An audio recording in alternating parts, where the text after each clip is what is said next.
The foundation for us in terms of observability was moving to open telemetry, instrumentation without proprietary ties. This was a given.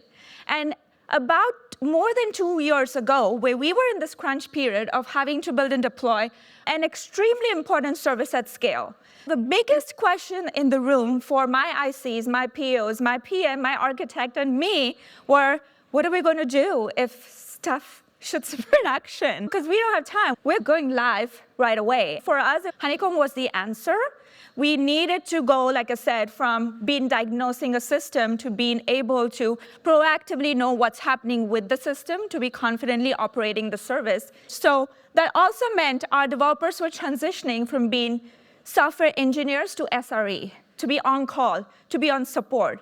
And that was the biggest transition for us, for them to understand MTTR, MTTA, incident response, PagerDuty integration, and Honeycomb was the answer for all because the integration was so tight.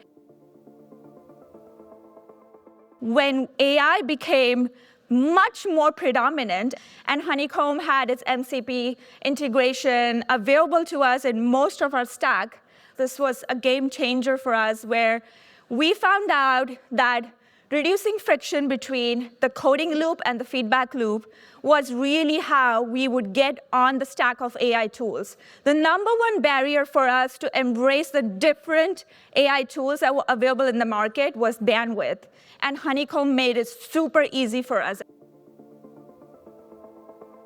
Developers were telling us that they are seeing performance issues during hot swap. And hot swap was a very popular operation that developers would run every single day.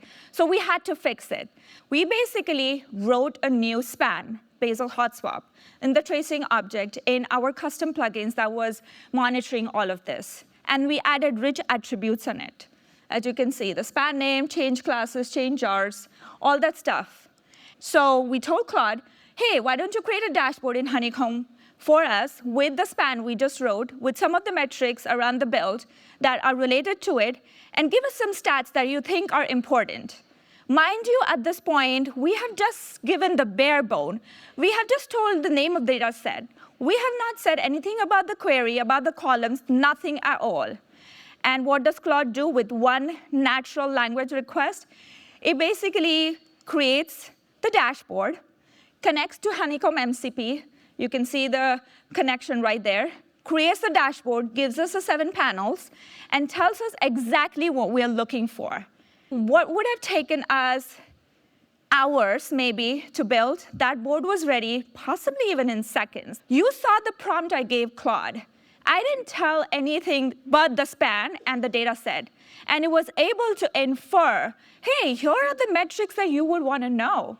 Here is the hot swap success rate. Here is the trend line. Here is the duration.